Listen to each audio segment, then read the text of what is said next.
কলিযুগ পাবন অবতার শ্রীমান মহাপ্রভুর অন্তরঙ্গ প্রিয় পার্ষদ শ্রীল কবিরাজ গোস্বামীপাদ তার গ্রন্থ মুকুটমণি শ্রীচৈতন্য চরিতামৃত গ্রন্থে মধ্যলীলার অষ্টম পরিচ্ছেদে প্রথম শ্লোকে বললেন, সঞ্চার্য রামা হৃদভক্ত মেঘে স্বভক্তি সিদ্ধান্ত চয়ামৃতান গৌরাব্ধির তুই রমনা বিতীর্ণই স্তজগত্ত রত্নালয়তাম প্রজাতি। গোদাবরী তীরে পুণ্যতয়া গোদাবরী, দক্ষিণী গঙ্গা গোদাবরী, গোদাবরীর তীরে মহাপ্রভু এসছেন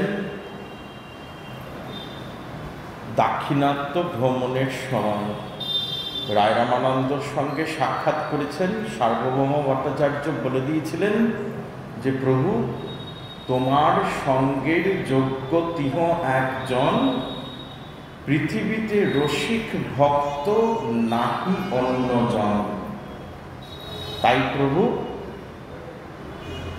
রায় রামানন্দর সঙ্গে এসে সাক্ষাৎ করেছেন। রায় রামানন্দকে জিজ্ঞেস করেছেন, বলেছেন সাধ্য সাধন তত্ত্ব নির্ণয় করো। আমরা গত 5 দিন যাবৎ সেই মহাপ্রভু রায় রামানন্দ সংবাদ, যা শ্রীচৈতন্য চরিতামৃতের প্রাণস্বরূপ বলা হয়, সেই সাধ্য সাধন তত্ত্ব যথাসাধ্য নিতাইচাঁদের করুণায় আস্বাদন করেছি। গতদিন পর্যন্ত আমরা আস্বাদন করেছি যে প্রভু বলেছেন, রায় রামানন্দ বলেছেন, প্রেম ভক্তি সর্বসাধ্য সার। প্রথমে স্বধর্ম আচরণ, তারপরে কৃষ্ণে কর্মার্পণ, তারপরে স্বধর্ম ত্যাগ, তারপরে জ্ঞান মিশ্রা ভক্তি, অতঃপর জ্ঞান শূন্যা ভক্তি। এতগুলো সোপান পেরিয়ে আমরা এসে উপস্থিত হয়েছি প্রেম ভক্তিতে। প্রথম 4টিকে প্রভু বলেছিলেন এহ বাহ্য, আগে কহ আর। জ্ঞান শূন্যা ভক্তি থেকে প্রভু বললেন এহ হয়, আগে কহ আর। জ্ঞান শূন্যা ভক্তির আগে পর্যন্ত গীতার রাজ্য, জ্ঞান মিশ্রা ভক্তি পর্যন্ত শ্রীমদ্ ভাগবত গীতার রাজ্য, কর্মযোগ, জ্ঞানযোগ, ভক্তিযোগ। তারপর থেকে জ্ঞান শূন্যা ভক্তি থেকে শ্রীমদ্ ভাগবত এসছেন। যেখানে গীতা শেষ হচ্ছেন সেখান থেকে শ্রীমদ্ ভাগবত শুরু হচ্ছেন, যেখানে শ্রীমদ্ ভাগবত শেষ হচ্ছেন সেখান থেকে শ্রীচৈতন্য চরিতামৃত শুরু হচ্ছেন। তো জ্ঞান শূন্যা ভক্তি থেকে শ্রীমদ্ ভাগবতের রাজ্য আমরা কতদিন আস্বাদন করেছি, প্রেম ভক্তি সর্বসাধ্য সার। ভগবানের রূপ সম্পর্কে রসিক আচার্যগণ বলেছেন, প্রতি অঙ্গে রূপের পসরা। ভগবানের প্রতি অঙ্গে যেন রূপের বাজার বসেছে। কিন্তু রূপ থাকলেই তো প্রীতি হয় না। প্রীতি কখন হয়? আপনার সামনে থরে থরে খাবার সাজানো আছে, আপনার পেটে খিদে না থাকলে সেই খাবার আপনার খেতে ইচ্ছে করবে না, যত পঞ্চব্যঞ্জনই সাজানো থাকুক না কেন। ঠিক তেমনি ভক্তের অন্তরে যদি প্রেম না থাকে, তাহলে ভগবান যে রসিক শেখর শ্রীকৃষ্ণ দণ্ডায়মান রয়েছেন রূপেরও পসরা নিয়ে, সেই রূপ আপনার অনুভব হবে না অন্তরে যদি প্রেম না থাকে। তাই প্রভু রায় রামানন্দ বললেন প্রেম ভক্তি সর্বসাধ্য সার। এখন এই প্রেম ভক্তির বিভিন্ন পর্যায় আছে, বিভিন্ন রস আছে। যে ভক্ত যে সাধন, যে ভক্ত যেই রূপ ভজন করেন সেই অনুরূপ তিনি সাধন করেন। যেমন ধরুন, কোন ভক্ত, যে ভক্ত তার ভজন শুরু করেছেন সবে, যিনি ভজনে এখনো পরিপক্কতা লাভ করেননি, যিনি সবে ভজন শুরু করেছেন, তিনি কি চিন্তা করেন? যে ওই স্বরূপটা যদি একটু দেখতে পেতাম। ওই যে নবকিশোর নটবর গোপবেশ বেণুকর রূপ দাঁড়িয়ে রয়েছেন, ওই স্বরূপটা সাক্ষাতে যদি একবার দর্শন পেতাম। যে ব্যক্তি দর্শন পেয়ে গেছে, যে তার ভজনে প্রেম পর্যন্ত উত্তীর্ণ হয়েছেন এবং ভগবানের দর্শন যিনি পেয়ে গেছেন, তিনি কি চিন্তা করছেন যে একবার যদি ওই শ্রীচরণটা স্পর্শ করতে পারতাম। যেই ভক্ত চরণ স্পর্শ পেয়ে গেছেন, পাদপদ্ম মধু যিনি আস্বাদন করেছেন, তিনি কি চিন্তা করছেন একবার যদি ওই আমার প্রাণবল্লভকে জড়িয়ে ধরতে পারতাম।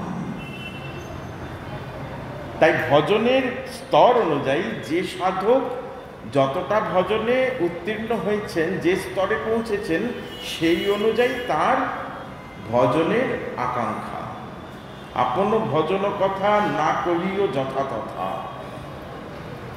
কিন্তু সিদ্ধ দেহে ভাবিবে যাহা, ভজনে ভাবিবে যাহা, সিদ্ধ দেহে পাইবে তাহা। ভজনে যা ভাববে সিদ্ধ দেহে তাই পাবে। তাই সাধক ভজন করছেন। তাই প্রেম ভক্তির বিভিন্ন স্তর রয়েছে। তাই প্রভু বললেন, এহ হয় আগে কহ আর। তখন রায় রামানন্দ বলছেন, দাস্য ভক্তি সর্বসাধ্য সার। প্রেম ভক্তি থেকে যখন এগোচ্ছেন, প্রভু বললেন, রায় বুঝলাম তুমি প্রেম ভক্তির কথা বলেছ, ইয়া হয়, আমি অনুমোদন করলাম, এর পরের কথা বলো। বলছেন দাস্য ভক্তি সর্বসাধ্য সার। এখন দেখুন, দাস্যের আগে একটি রস আছে, সেই রসটাকে বলা হয় শান্ত রস। শান্ত রসের ভক্ত কারা? না বৈকুণ্ঠ এবং দ্বারকা মথুরাদির যারা ভক্ত, তারা হচ্ছেন শান্ত রসের ভক্ত। দ্বারকায় ভগবান পূর্ণৈশ্বর্য রূপে বিদ্যমান, বৈকুণ্ঠে পূর্ণৈশ্বর্য রূপে প্রভু বর্তমান। এখন এই শান্তরস দু প্রকার হয়। এক হচ্ছে ঐশ্বর্য জ্ঞান প্রধানা, আর হচ্ছে ঐশ্বর্য জ্ঞান মিশ্রা। ঐশ্বর্য জ্ঞান প্রধানা শান্তরস কোথায়? না বৈকুণ্ঠে, যেখানে নারায়ণ স্বরূপে প্রভু বিলাস করছেন, পূর্ণ ঐশ্বর্য। সেখানকার যারা ভক্ত আছেন তারা প্রভুর ঐশ্বর্যকেই প্রধান বলে মনে করেন এবং সেই স্বরূপটাকেই নিজেদের অন্তরে আস্বাদন করেন। আর দ্বারকা মথুরাতে ঐশ্বর্য রসের ঐশ্বর্য ভাবের প্রাধান্য নেই, কিন্তু মিশ্রণ আছে। ঐশ্বর্য জ্ঞানের মিশ্রণ আছে, যে ভগবান কত ঐশ্বর্যময়, কত সর্বশক্তিমান ভগবান, তার কত শক্তি, সর্বভূতে তিনি রয়েছেন, চিৎ কণে তিনি বিরাজ করছেন, সেই স্বরূপটা, সেই মিশ্রণটা রয়েছে, সেই ভাবের মিশ্রণ রয়েছে। একে বলা হয় শান্তরস। তাই শান্তরসের ভক্তের সম্বন্ধ কিন্তু স্থাপন হয় না ভগবানের সাথে পূর্ণরূপে। কেন? কারণ ঐশ্বর্য জ্ঞান যেহেতু রয়েছে, সেইটা তারা তার ভক্তি বাধাপ্রাপ্ত হয়, অন্তরায় আছে। তাই প্রভু বললেন আগে কহ আর। তাই এখন বলছেন যে দাস্য ভক্তি সর্বসাধ্য সার। দাস্যরস কাকে বলে? না ভগবান সেব্য, আমি তার সেবক। ভগবান প্রভু, আমি তার দাস। একে বলা হয় দাস্যরস। দেখুন, প্রতিটি জীব, আমরা সবাই, আমরা প্রতিটি জীব জানুক বা না জানুক, মানুক বা না মানুক, তার স্বরূপ কিন্তু সে কৃষ্ণদাস। আমি মানতে নাই পারি, কিন্তু তুমি মানছ কি মানছ না তার উপরে নির্ভর করছে না, তুমি কিন্তু ভগবানের দাস। এই দাসটা হচ্ছে ভিত্তি, দাস স্বরূপটা হচ্ছে ভিত্তি। আমরা সকলেই হচ্ছে প্রভুর দাস। দাস্যরসটা সবার মধ্যেই রয়েছে, সেই মানি বা না মানি। আর এই দাস্যরসকে বলা হচ্ছে ভক্তি জগতের, এই সম্বন্ধ জগতের ভগবানের সাথে সম্বন্ধ স্থাপনের ভিত্তি। প্রথম স্তরটা কি না দাস্যরস। যেমন ধরুন একটা বাড়ি তৈরি করতে গেলে আগে ভিত তৈরি করতে হয়। সেই বাড়ির ভিত যখন তৈরি হয়ে গেল, তারপরে আপনি 2 তলা 3 তলা 5 তলা যত তলা খুশি বাড়ি তৈরি করুন, কিন্তু প্রথমে আপনাকে ভিতটা তৈরি করতে হবে।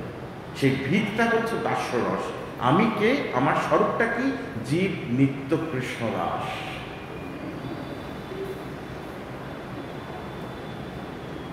জীবের স্বরূপ হয় কৃষ্ণের নিত্য দাস। কৃষ্ণের তটস্থা শক্তি ভেদাভেদ প্রকাশ। চরিতামৃতে প্রভু বললেন না,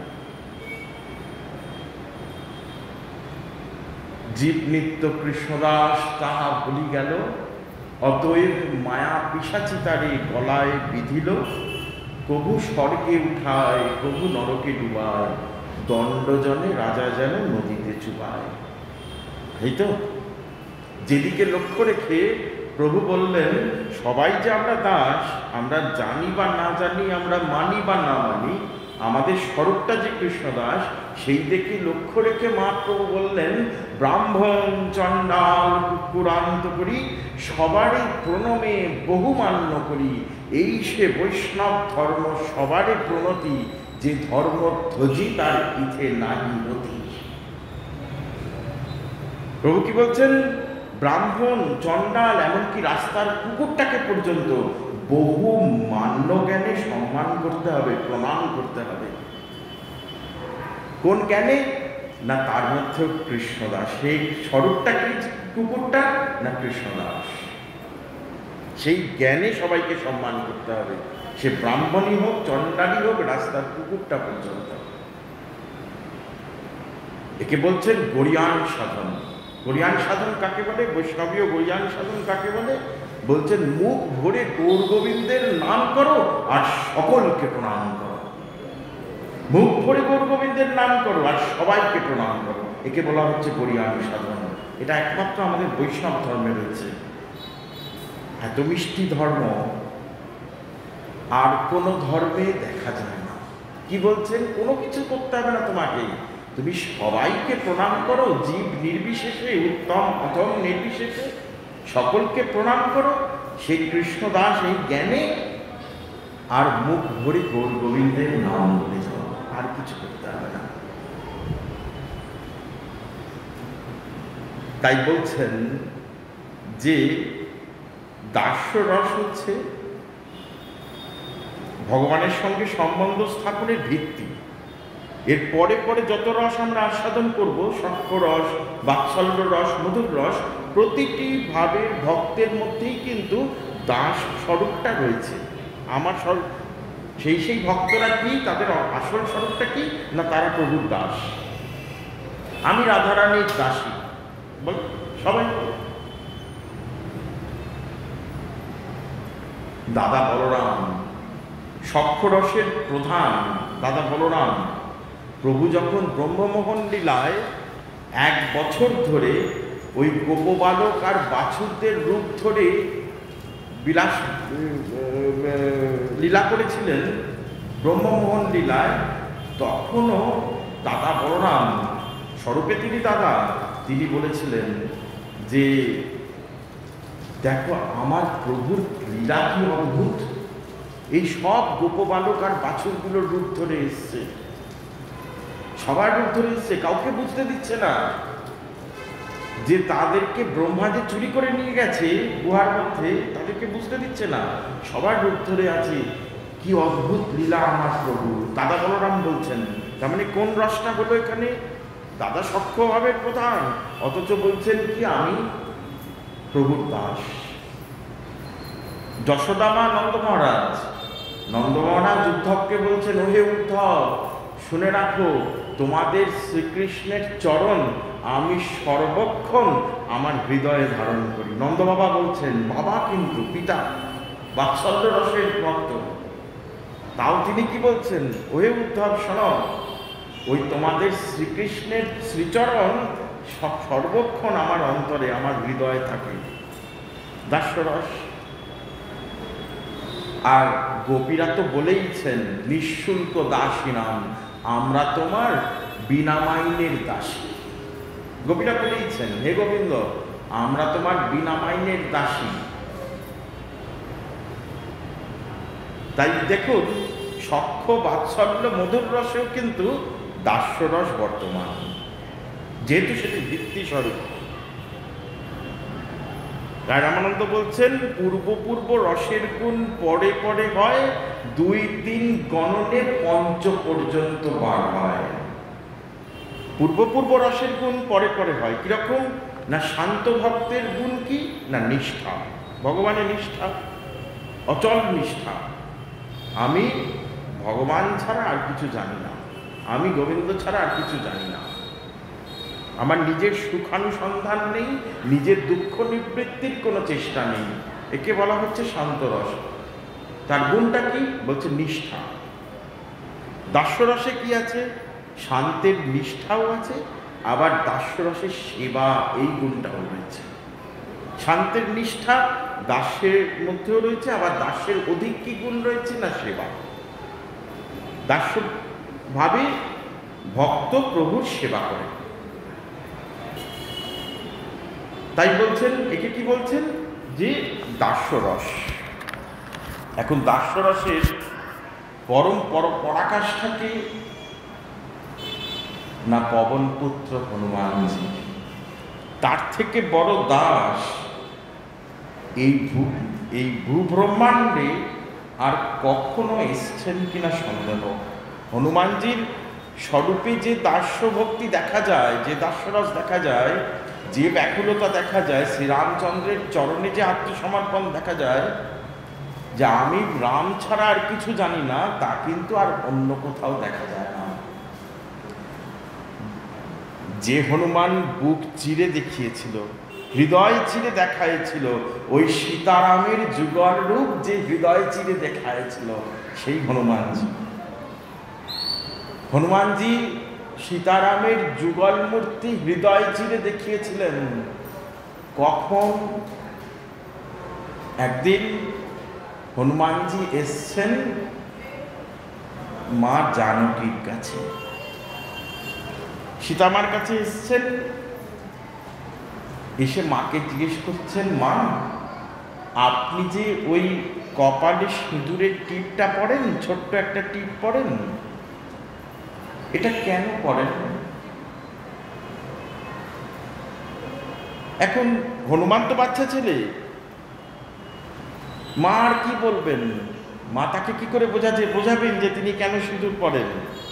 হনুমান তো বালকবৎ।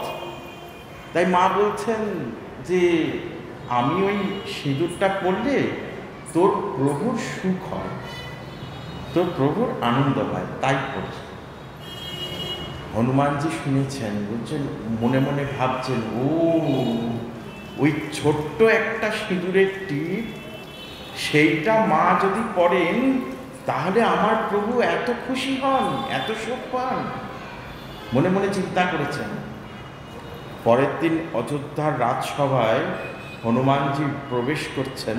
অযোধ্যার রাজসভায় সবাই বসে রয়েছে, সব পণ্ডিতরা, মুনি ঋষিরা সবাই বসে রয়েছেন। শ্রীরামচন্দ্র, মা সীতা বসে রয়েছেন, অভিষেক করছেন সিংহাসনে। লক্ষ্মণজি রয়েছেন, ভরত, শত্রুঘ্ন সবাই রয়েছেন। অযোধ্যার রাজসভায় হনুমানজি প্রবেশ করছেন, সারা গায়ে লাল সিঁদুর মেখে এসছেন, লাল হয়ে এসছেন, সারা গায়ে সিঁদুর মেখে এসছেন। প্রবেশ যখন করছেন, অযোধ্যার যারা, তারা সবাই হনুমানজিকে দেখে হাসছে, যে দেখো দেখো দেখো দেখো দেখো কিরকম গায়ে লাল সিঁদুর মেখে চলে এসছে, সবাই হাসছে। রামচন্দ্র দেখে অবাক। যখন হনুমানজি এসছেন, রামচন্দ্র জিজ্ঞেস করছেন, হনুমান তুমি সারা গায়ে লাল সিঁদুর মেখেছ কেন? দেখবেন এই মারোয়ারিদের মন্দিরে বা যত হনুমানজির মন্দির আছে, দেখবেন হনুমানের সারা গায়ের রং লাল, লক্ষ্য করবেন। তা রামচন্দ্র জিজ্ঞেস করছেন, হনুমান তুমি সারা গায়ে এরকম লাল সিঁদুর মেখে এসছো কেন? হনুমানজি বলছেন, আগে প্রভু ওটা আমি জানি না, আমার মা জানেন। ওটা আমি জানি না, আমার মা জানেন।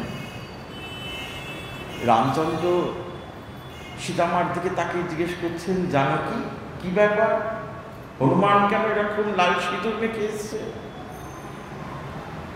জানকী মা বলছেন, ওই কাল ও আমার কাছে এসেছিল, আমাকে জিজ্ঞেস করেছিল আমি কেন সিঁথিতে সিঁদুর পরি। আমি বলেছিলাম যে প্রভু তোমার সুখ হয় বলেই আমি সিঁদুর পরি। সেই জন্যে ও বোধহয় ভেবেছে ওই ছোট্ট সিঁদুরের টিপে যদি শ্রীরামচন্দ্রের এত সুখ হয়, তাহলে আমি সারা দেহে যদি সিঁদুর পরে আসে, তাহলে আমার প্রভু না জানা জানি কত সুখ হবে। সেই জন্য হনুমানজি আজকে সারা শরীরে লাল সিঁদুর মেখে চলে এসেছেন। সমগ্র অযোধ্যাবাসী হাসছে, হনুমানজির তাতে কোনো বিকার নেই। তিনি মনে চিন্তা করছেন আমার প্রভুর সুখ হলো তো, তার মনে শুধু এই চিন্তা।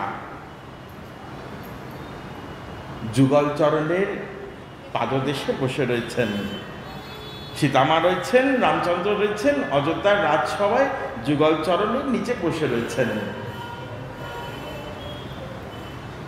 মা জানকী একটা মণিমুক্তা খচিত হার পরেছিলেন, মণিমুক্তা খচিত একটা হার পরেছিলেন। সীতামা খুশি হয়ে সেই হারটা খুলে হনুমানজির গলায় পরিয়ে দিয়েছে। হনুমানজির গলায় যেই হারটা পরিয়ে দিয়েছে, হনুমানজি হারটাকে, যে মণিমুক্তা খচিত হারটাকে উল্টে পাল্টে দেখছেন আর কি যেন দেখে ছিঁড়ছেন, পুরো হারটাকে ছিঁড়ে ফেলেছেন। ছিঁড়ে ফেলে অযোধ্যার যত ঋষি মুনিরা ছিল, যত পণ্ডিত বিদগ্ধগণ ছিল, বলছে দেখো দেখো দেখো দেখো, মা এই কাকে কি দিল গো, মা কাকে কি দিল, এই তো বাঁদরের গলায় মুক্তোর মালা হয়ে গেল। দেখো দেখো দেখো, মায়ের ওই মণিমুক্তা খচিত হারটা ও ছিঁড়ে ফেলল, কাকে কি দিল গো।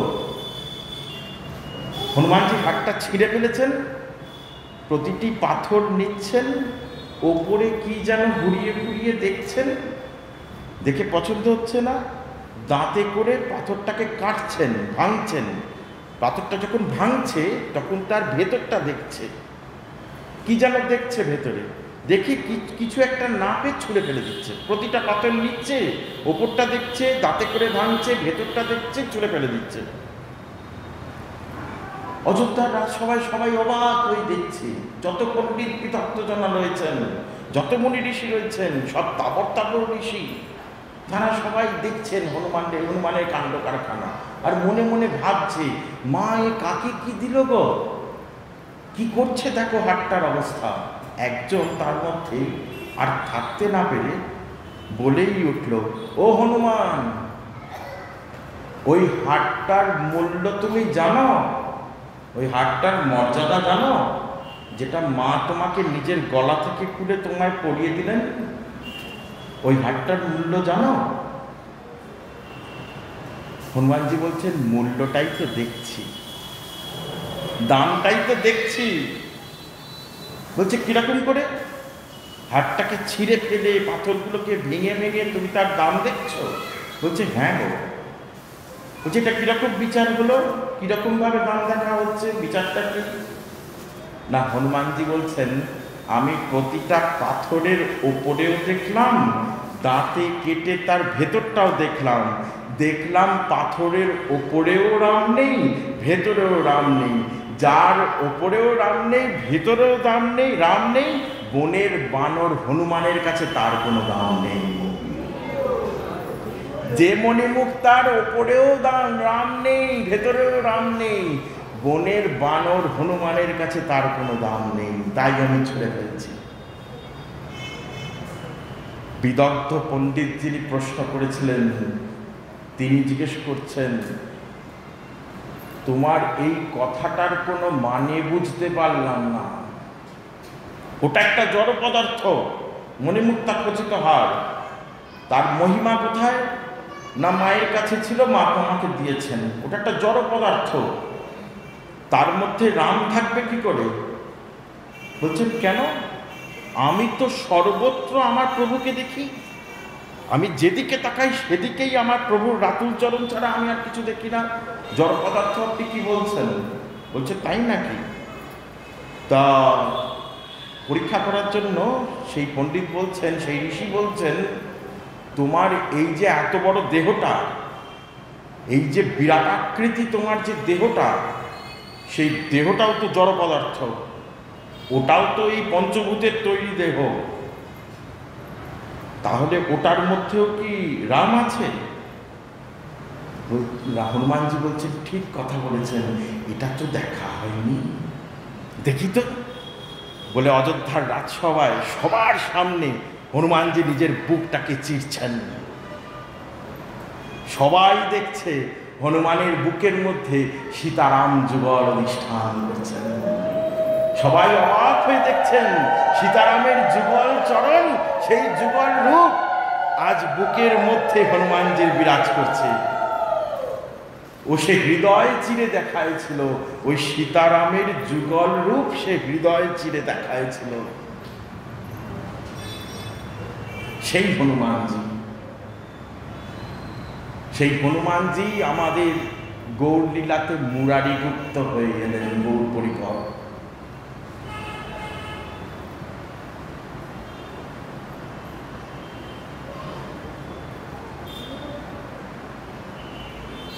সেই হনুমানজি মুরারিগুপ্ত হয়ে এলেন গৌর পরিকর। তাই হনুমানজির থেকে দাস্যভক্তির পরাকাষ্ঠা হচ্ছেন হনুমানজি।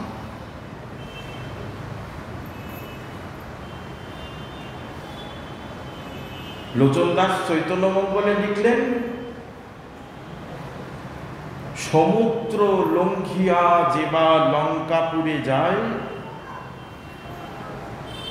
সীতার বার্তা আনি যে শ্রীরামেরে কয়, বিশল্য করণী আনি যে লক্ষণে যে আয়, সেই সে মুরারিগুপ্ত এবে বৈঠে নদীয়ায়। লোচন দাস চৈতন্য মঙ্গলে লিখছেন,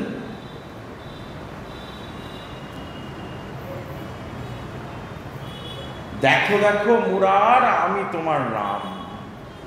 হচ্ছে না? প্রভু সেবাসঙ্গনে যখন সাত প্রহরিয়া ভাবে বসেছেন, সব ভক্তকে তার মনোমত ঐশ্বর্য প্রকাশ করে দেখাচ্ছেন, তার মনের মতন রূপ ধরে দেখাচ্ছেন। মুরারিগুপ্ত কি দেখছে? গৌর আমার জানকী বল্লভ। ওগো তোমরা জানকী, গৌর আমার জানকী বল্লভ। এক একজন তো এক এক রকমের মতন দেখছেন। মুরারিগুপ্তকে প্রভু দর্শন দিলেন রামচন্দ্র রূপী, ওর মধ্যে তো সবাই রয়েছেন। তাই সেই হনুমানজি হচ্ছেন দাস্যভক্তির পরাকাষ্ঠা। কিন্তু এই দাস্যর মধ্যে একটা ব্যাপার আছে, সেটা হচ্ছে দাস্যরসের যারা ভক্ত, যারা দাস, তারা কিন্তু নিঃসংকোচে প্রভুর সেবা করতে পারে না। দাসের কখনো এই অধিকার নেই যে যখন ইচ্ছে হলো প্রভুকে জড়িয়ে ধরল, বা যখন ইচ্ছে হলো প্রভুর আদেশ ছাড়া, প্রভুর নির্দেশ ছাড়া কোনো কার্য করে বসলো, প্রভুর আজ্ঞা লঙ্ঘন করলো। দাসের কিন্তু সেই অধিকার নেই। দাস সবসময় কি না প্রভুর আনুগত্যে কার্য করবেন। দাসের এই অধিকার নেই যে প্রভুর আজ্ঞা লঙ্ঘন করবে। তাই প্রভু বললেন, এহ হয় আগে কহ, আরো আগে বলো। রায়রামানন্দ বললেন, প্রভু তুমি আমাকে ভালো পেয়েছো তো? একে একে সেই প্রথম থেকে আগে কহো আর আগে কহো আর, এরপরে আগে বলো আগে বলো আগে বলো। আমি কি কিছু জানি? আমার মুখে যা বলাচ্ছ তুমি তাই বলছি। হৃদয়ে তুমি প্রেরণ করাচ্ছ, তাই আমার মুখ থেকে বাণী বেরোচ্ছে। আমি এরপরে কি বলবো? ঠিক আছে, তুমি যখন জিজ্ঞেস করছো বলছি। প্রভু কহে, এহ হয় আগে কহ আর, রায় কহে সখ্য প্রেম সর্বসাধ্য সার। এর পরের স্তরটা কি না সখ্য প্রেম, সখা।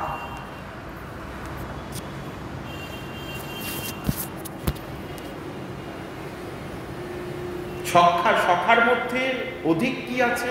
ওই যে বললাম, পূর্ব রসের গুণ পরে পরে হয়, 2, 3 গণনে পঞ্চ পর্যন্ত বার হয়, তাই তো? শান্তের নিষ্ঠা দাসের মধ্যে রয়েছে, অধিকন্তু দাসের মধ্যে কি রয়েছে? সেবা বুদ্ধি। তেমনি সখ্যের মধ্যে শান্তের নিষ্ঠাও রয়েছে, দাসের সেবাও রয়েছে, আবার সখ্যের নিঃসংকোচ প্রেম রয়েছে।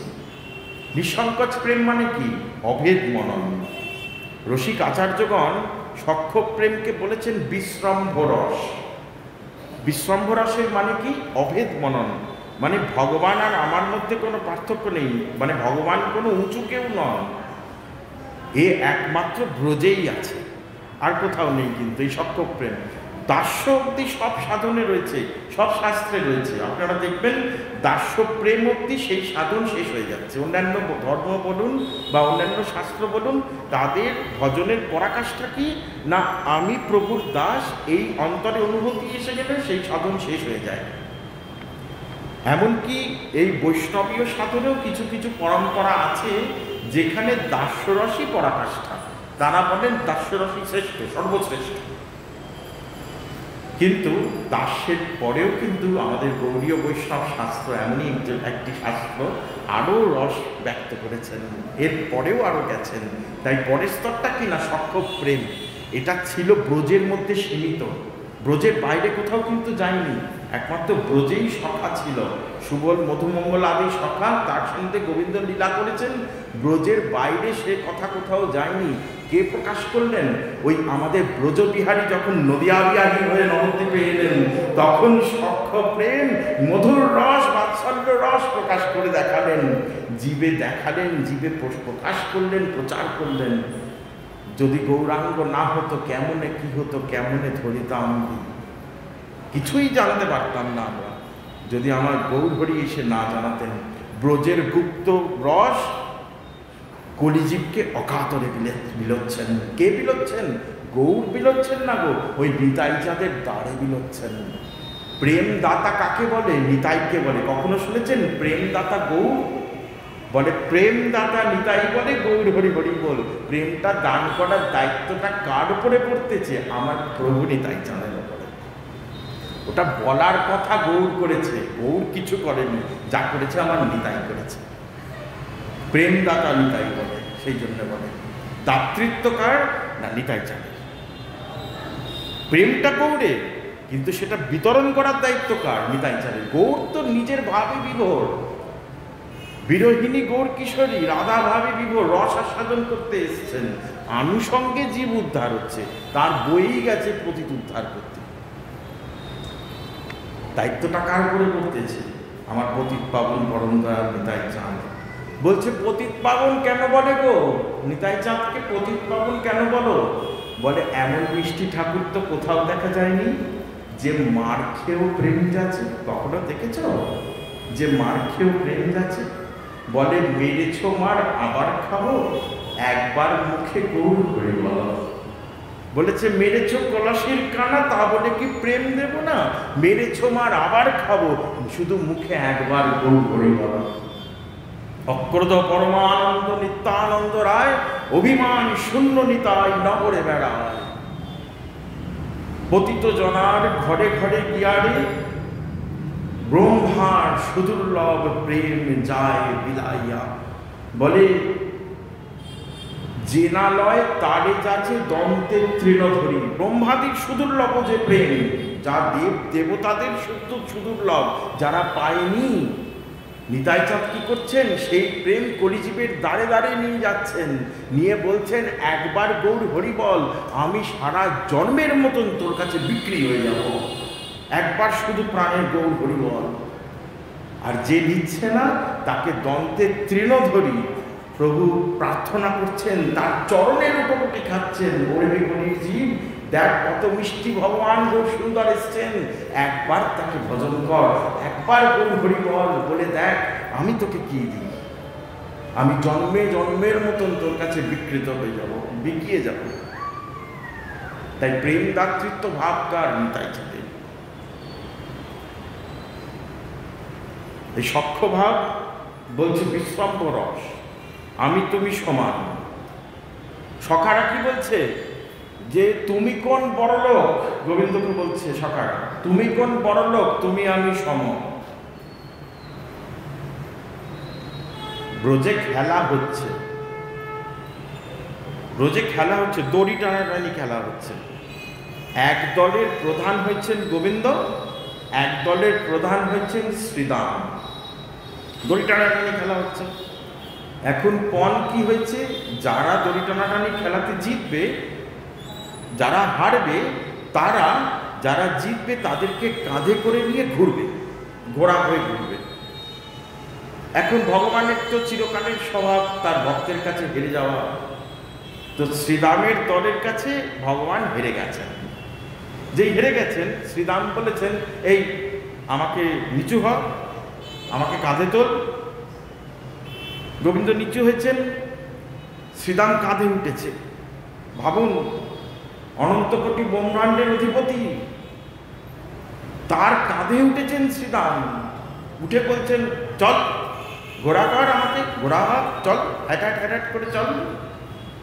আর চাবুকটা কি হয়েছে, ওই শ্রীদামের পা দুটো, পা দিয়ে ভগবানের পেটে লাথি মারছে, চল চল হ্যাট হ্যাট হ্যাট হ্যাট। গোবিন্দ হ্যাঁ কাঁধে করে নিয়ে এরকম ভাবে ঘোড়া হয়ে চলছে।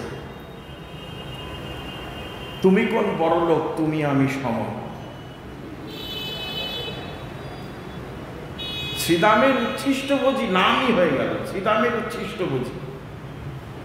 শ্রীদাম যখন বনে যান, বনে গিয়ে কোনো ফল খায়, ফল পারলো, একটা সুন্দর ফল পারলো, ফলটা অর্ধেক একটুখানি খেয়েছে, একটা কামড় মেরেছে।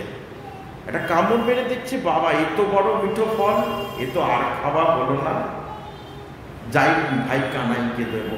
আর তো খাওয়া হলো না, একটা কামড় মেরেছে, এটো ফল, সেটা গিয়ে গোবিন্দকে দিচ্ছে, গোবিন্দ খাচ্ছে। ভাবুন, আমরা কত শুদ্ধাচারে ভগবানের ভোগ দিই না, চেখে দেখতেও পারি না ঝাল হয়েছে না মিষ্টি হয়েছে না নুনটা ঠিক হয়েছে, চেখে দেখতেও পারি না, কত শুদ্ধাচারে আমরা ভোগ দিই।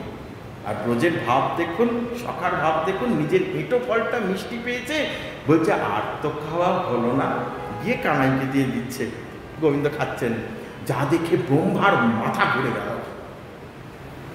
ব্রহ্মার মাথা ঘুরে গেল। বলছে পরব্রহ্ম, পরতত্ত্ব, ঐশ্বর্য, বীর্য, জ্ঞান, শ্রী, যশ, বৈরাগ্য, ছটা ঐশ্বর্য যার মধ্যে বিদ্যমান, সেই পরব্রহ্মই কি এই শ্রীকৃষ্ণ, যে বন্ধুদের ইটো ফলটা খাচ্ছে? মাথা ঘুরে গেল যা দেখে। প্রভু যখন পূর্ণ ঐশ্বর্য প্রকাশ করছেন,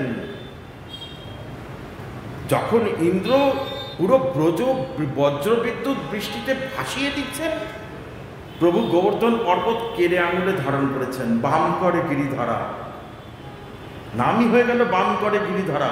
বাম করে গোবর্ধন পর্বতটা ধরেছেন।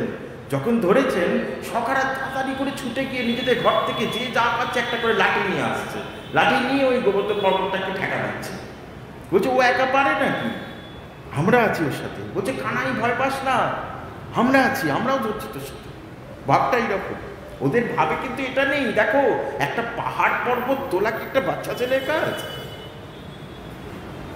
নিশ্চয়ই তো কোনো ভগবত শক্তি আছে, না হলে কেউ কখনো একটা 7 মাইল জোড়া পর্বত 25 কিলোমিটার গিরিরাজ পরিক্রমা করতে লাগে, হ্যাঁ, সেই পর্বতটাকে একটা কুড়ে আঙুলের মাথায় তুলে নিয়েছে। সকার মনে কিন্তু এই ভাব নেই যে গোবিন্দ ভগবান, ভাবছে আমাদের বন্ধু। ওর মধ্যে কখনো কখনো কোনো ভূত টুত চাপে, তাই তখন এই সব ওষুধ টষুধ বধ করে। কোনো একটা ভূত, কোনো দৈত্য, মানে কিছু একটা শক্তি ওর মধ্যে হঠাৎ করে চলে আসে, তার জন্যই অঘাসুর বকাসুর এগুলো বধ করে, পুতনা টুতনা এগুলো করে। ও আমাদের বন্ধুই, ওর মধ্যে কোনো ভগবত তত্ত্ব নেই। একে বলছে কেবলা প্রেম, কেবলা ভক্তি। কেবলার গণ ঐশ্বর্য না জানে, ঐশ্বর্য দেখিলে নিজ সম্বন্ধ না মানে। কেবলার প্রেম, যেখানে ঐশ্বর্য দেখবে সেখানে নিজের সম্বন্ধ মানবে না। আমি আরো ভেতরে প্রবেশ করতে পারি, কিন্তু যদি প্রবেশ করি আমি আর বেরোতে পারবো না এটা থেকে। ভগবান লুকোচুরি খেলেছেন রাধারানীর সাথে ব্রজবনে, তখন কি হয়েছিল? অন্য কোনো সময় যদি নিতাইচাঁদের কৃপা হয় আপনাদের সাথে আস্বাদন করব। আমাকে তাড়াতাড়ি সক্ষরস থেকে বেরিয়ে বাৎসল্যে প্রবেশ করতে হবে, না হলে আমরা শেষ করতে পারবো না। সখারা সময় পেলে গোবিন্দকে আবার দু চার কথা শুনিয়েও দেয়। সমান তো, বন্ধু তো, দু চার কথা শুনিয়েও দেয়। গোবিন্দ সখাদের একটা সখাকে বলছে, এই যা তো আমার গরুগুলো নিয়ে আয়, যা তো আমার গরুগুলো গিয়ে নিয়ে আয়, আমি তো বাঁশি বাজাই, যা আমার গরুগুলো নিয়ে আয়। সখা বলছে, কেন, আমি কি নন্দবাবার খাই? আমি কি নন্দবাবার খাই? তুমি বাঁশি বাজাবে আর রোজ রোজ আমায় গিয়ে বলবে তোমার গরুগুলোকে ধরে আনতে? হ্যাঁ, আমি কি তোমার বাবার চাকর? আমি কি নন্দবাবার খাই? আমি কি নন্দবাবার ঘরে থাকি না নন্দবাবার খাই? এরকমভাবে ঝগড়াও করে। দেখুন ভাবটা, দেখুন ভগবান তো অনেক দূরের কথা। ওরা ভাবে যে তুমি কোন বড় লোক, কোনো বড় লোক টড়লোক নও, তুমি আমি সমান, খেলায় হেরেছ ঘোড়া করো, আমার কাঁধে নিয়ে আমাকে চলে, হ্যাঁটাট হ্যাঁটাট করে পেটে লাথি মারছে। ভাবতে পারছেন? একে বলা হয় নিঃসংকোচ সেবা। কোনো সংকোচ নেই, নিঃসংকোচ সেবা। তাই শান্তির নিষ্ঠা দাস্যের মধ্যে আছে। দাস্যের অধিকন্ত কি আছে? দাস্যের সেবা। শান্তের নিষ্ঠা, দাস্যের সেবা, এই দুটো গুণই আবার সখার মধ্যে বর্তমান। সখার মধ্যে অধিকন্ত কি আছে না? নিঃসংকোচ প্রেম, কোনো সংকোচ নেই। দাস কিন্তু প্রভুর আজ্ঞা লঙ্ঘন করতে পারে না। দাস কিন্তু নিজে ইচ্ছে করলেই প্রভুকে জড়িয়ে ধরতে পারে না, বা প্রভুর ইচ্ছার বিরুদ্ধে গিয়ে কোনো সেবা করতে পারে না, তাতে প্রভু অসন্তুষ্ট হবে, সেই ভয়ে দাসের মধ্যে কাজ করে। সখার মধ্যে কিন্তু সেটা কাজ করে না। সখা যখন যেটা পারে তখন সেটা করতে পারে, যখন যেটা চায় তখন সেটা করতে পারে, তাতে কোনো কিছু অসুবিধা নেই। যখন সখ্য প্রেমের কথা, সখ্য রসের কথা যখন প্রভু রায় রামানন্দ বললেন, প্রভুর খুব আনন্দ হলো। প্রভু বললেন, এহোত্তম আগে কহবার, এ উত্তম। এর আগে বলেছেন এহ বাহ্য, তারপরে বলেছেন এহ হয়, এখন বলছেন এহ উত্তম। সখ্যরসের কথা যখন সখাদের কথা প্রভু শুনেছেন রামানন্দের কাছে, তখন প্রভুর অন্তরে আনন্দের আর সীমা নেই। কারণ প্রভুর তো উদ্দেশ্যটা কি? ওই নিঃসংকোচ প্রেমের দিকে এগিয়ে যাচ্ছেন প্রভু ধীরে ধীরে ধীরে ধীরে ধীরে ধীরে, যেখানে আমি আমার বলে আর কিছু থাকে না, যেখানে আমি তোমার হয়ে যায়, যেখানে দেহ দৈহিক পদার্থ সব গৌণ হয়ে যায়, যেখানে শ্রীগোবিন্দের পাঠপদ্মই মুখ্য হয়ে যায়, যেখানে হানিতাই হাবর বলে কাঁদাটাই শুধু ভক্তের কাছে এক হয়ে যায়, প্রভু সেই দিকে এগিয়ে চলেছেন। প্রভুর উদ্দেশ্যটা সেই দিকে যাওয়া। তাই এখন যখন নিঃসংকোচ সেবার কথা বলা হলো, সখার কাছে যখন বলা হলো, তখন বলছেন প্রভু যে এহ উত্তম আগে ভগবান। রায় তখন বলছেন এর পরের সোপান, বাৎসল্য প্রেম সর্বসাধ্য সার। নন্দ যশোদা গোপাল, প্রভুকে না গোপাল, আমার সন্তান। ভগবান কি? আমি আমার সন্তান। আমরা গোপালকে যেরকম সেবা করি, সেখানে ঐশ্বর্য জ্ঞান তো নেই, অধিকন্তু কি আছে? সেবার দাস সখার নিঃসংকোচ সেবা ছিল, তার অধিকন্তু বাৎসল্যে কি আছে? তারণ ভৎসন আছে, যেটা কিন্তু সখ্যের মধ্যে নেই। সখা কিন্তু গোবিন্দকে নিজের সমান মনে করে, নিজের থেকে হীন বা ছোট মনে করে না। গোবিন্দ আর আমি একই, সমান, ছোট মনে করে না। আর বাৎসল্য প্রেমে কি আছে? ও তো অবোধ বালক, শিশু, ও কি জানবে? ও তো কিছু জানে না। আমরা যেরকমভাবে ওকে তৈরি করবো সেরকমভাবে ও হবে। তাই বলছেন কি তারণ ভৎসন, একটা বাচ্চাকে যেরকম বাবা মা বকে মারধর করে মানুষ করে, ঠিক সেরকমভাবে নন্দ মহারাজ আর যশোদা মা গোবিন্দকে মানুষ করছেন, বকেন তেমনি, হ্যাঁ তেমনি সেরকমভাবে বকছেন। তাই বলছেন তারণ ভৎসন, অধিকন্তু এই গুণটা রয়েছে বাৎসল্য রসে। শ্রীমদ্ ভাগবতে বললেন, নন্দ কিম করদ ব্রাহ্মণ শ্রেয় এবং মহোদয়ং যশোদা বা মহাভাগা পপৌ যশা স্তনং হরি। নন্দ মহারাজ এমন কি পুণ্য করেছিলেন যার ফলে তার ঘর আলো করে তার পুত্ররূপে গোবিন্দ এসেছিলেন। মা যশোদা এমন কি কৃতার্থ করেছিলেন, এমন কি সুকৃতি করেছিলেন গো, যার জন্য স্বয়ং ভগবান তার স্তনপান করেছিলেন। শ্রীমদ্ ভাগবত প্রশ্ন করছেন। যশোদার বাৎসল্যময়ী প্রেম, বিশুদ্ধ বাৎসল্যময়ী প্রেম, যেরকম ধরুন যখন ব্রহ্মমোহন লীলায় প্রভু মৃৎভক্ষণ লীলা, গোকুলে ব্রহ্মাণ্ড ঘাট আছে না, এখানে মৃৎভক্ষণ লীলা, মাটি খেয়েছে। হ্যাঁ, এখন মাটি খেয়েছে, সখারা এসে যশোদা মাকে বলছে যে মা দেখো এই কানাই কিন্তু মাটি খেয়েছে। এবারে মা ডেকেছে কাকে? বলরামকে, বলদেবকে ডেকেছে। কারণ মায়ের আস্থা কি দাউজির উপরে, বলরামের উপরে মায়ের আস্থা। জানেন সখারা মিথ্যে কথা বললেও বলতে পারে, বলরাম কখনো মিথ্যে কথা বলবে না। তাই মা কাকে ডেকেছেন? বলরামকে ডেকেছেন। ডেকে বলছেন, বলরাম বলো তো, এই রাজা বলছে সত্যি কথা, ও কি সত্যি মাটি খেয়েছে? বলছে হ্যাঁ মা, খেয়েছে, আমরা অনেক বারণ করেছিলাম তাও খেয়েছে। বলছে দেখো তো, ও যদি এইরকম রোজ রোজ যমুনার তীরের মাটি নিয়ে যদি খায়, ওর পেটে ব্যথা হবে, অসুখ হবে, কে দেখবে ওকে তখন? তখন ডেকেছে, এই এদিকে কানাইকে ডেকেছে, তুই মাটি খেয়েছিস? বলছে না মা, আমি তো মাটি খাইনি। একদম অবলীলার ক্রমে মিথ্যে কথা বলে দিল, আমি তো খাইনি মা। বলছে না, মা তো শুনে নিয়েছে, মায়ের কিছুতে বিশ্বাস হচ্ছে না। দাদা বলরাম বলেছে তুই মাটি খেয়েছিস। বলছে না মা, খাইনি, আমি কিছুতেই খাইনি। দেখো না, আমি মুখ হাঁ করছি, দেখো। ভগবান ভাবছেন যদি জোর করে মিথ্যে কথাটা বলি তাহলে মায়ের হয়তো বিশ্বাস হয়ে যাবে। হ্যাঁ, বলছে দেখো না, মুখ খুলে দেখো না, দেখো। এবার মায়ের তো বিশ্বাস হয়েই গেছে, কারণ মা শুনে নিয়েছে, বলরাম বলেছে, বলরামের ওপরে মায়ের খুব আস্থা। তাই মা বলছেন যে আমি ঠিক জানি তুই খেয়েছিস, খোল দেখি। এবার মুখ খুলেছে, যেই মুখ খুলেছে ভগবানের মা যোগমায়া শক্তি চিন্তায় পড়ে গেছে। বলছে এই রে, আমার ঠাকুর তো আজকে মার খেলো বলে, হ্যাঁ মাটিতে খেয়ে নেবে মা, মার খেলো বলে মা যোগমায়া শক্তি তখন কি করেছেন, ওই মুখের মধ্যে অনন্ত ব্রহ্মাণ্ডকে প্রকাশ করেছেন। অনন্ত ব্রহ্মাণ্ডকে, যা ঐশ্বর্য প্রকাশ হতো ব্রজে, সেগুলো মা যোগমায়া শক্তি করাতেন। গোবিন্দের কিন্তু কোনো ঐশ্বর্য জ্ঞান নেই।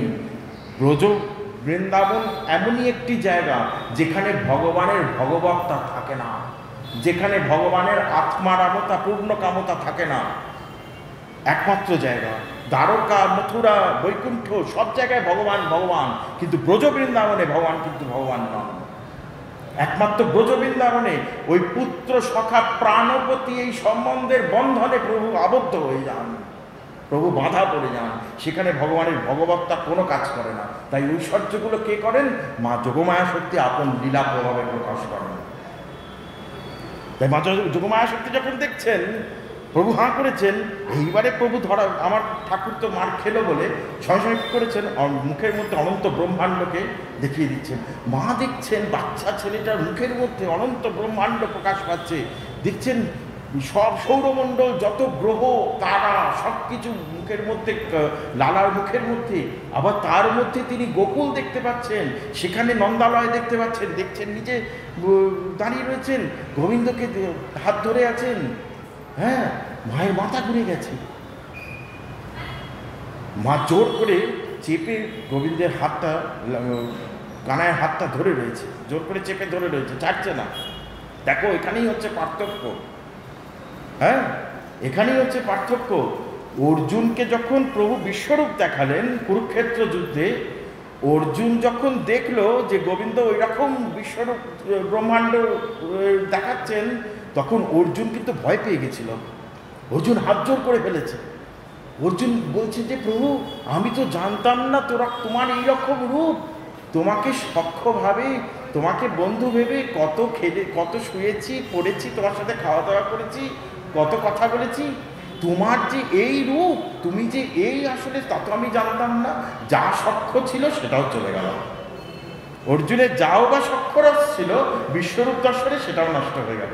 কিন্তু এখানে কি হচ্ছে, মা যশোদামা যখন দেখছেন যে গোবিন্দের মুখের মধ্যে অনন্ত ব্রহ্মাণ্ড, মা কিন্তু ভয় পাচ্ছেন না, মা হাত জোর করছেন না, গোবিন্দের হাতটা চেপে ধরে রয়েছে, লালার হাতটা চেপে ধরে রয়েছে।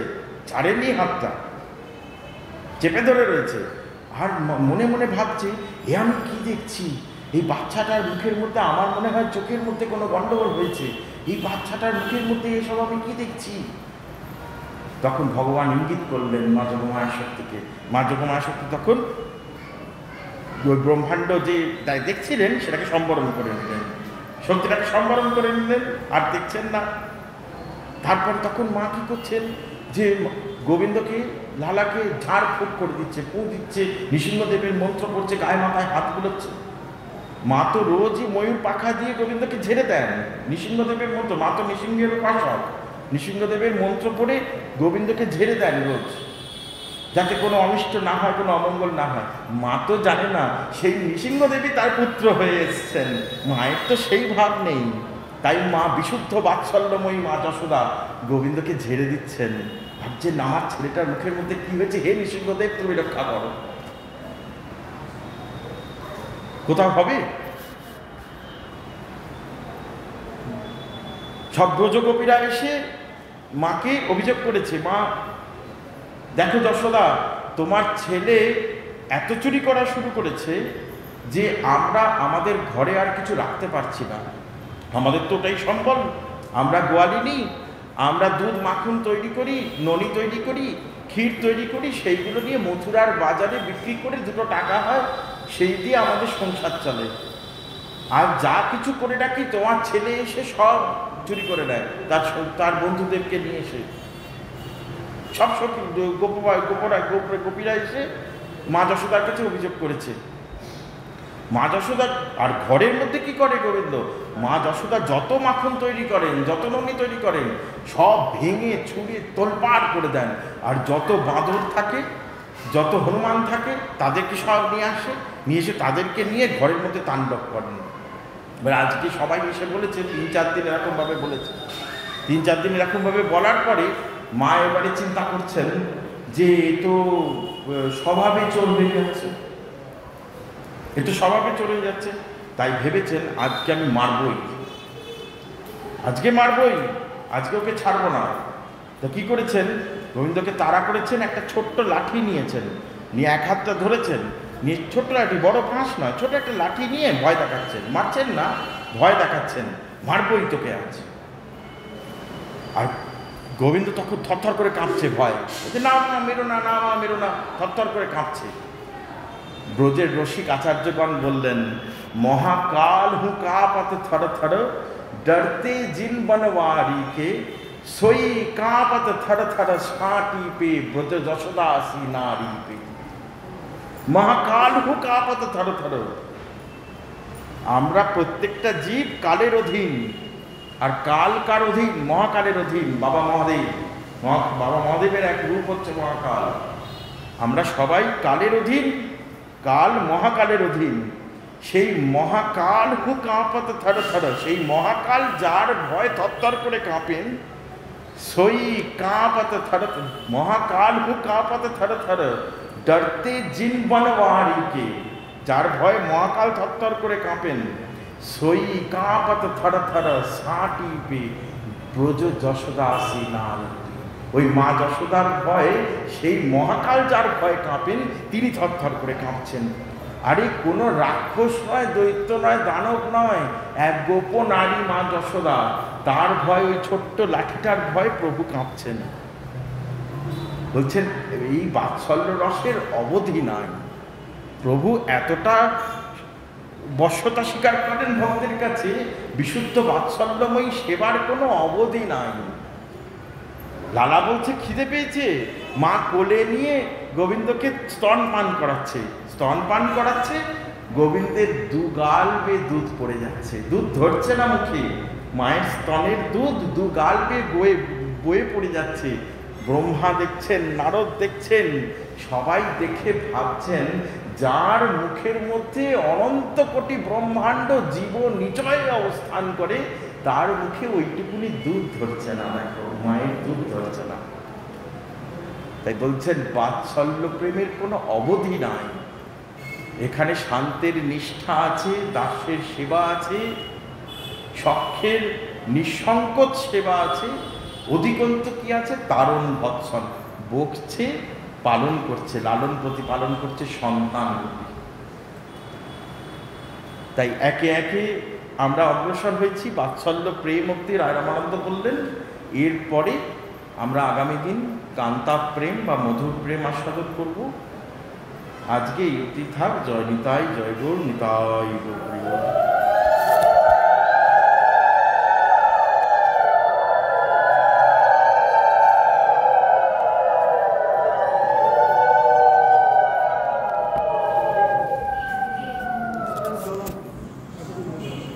ধর তুই ধর।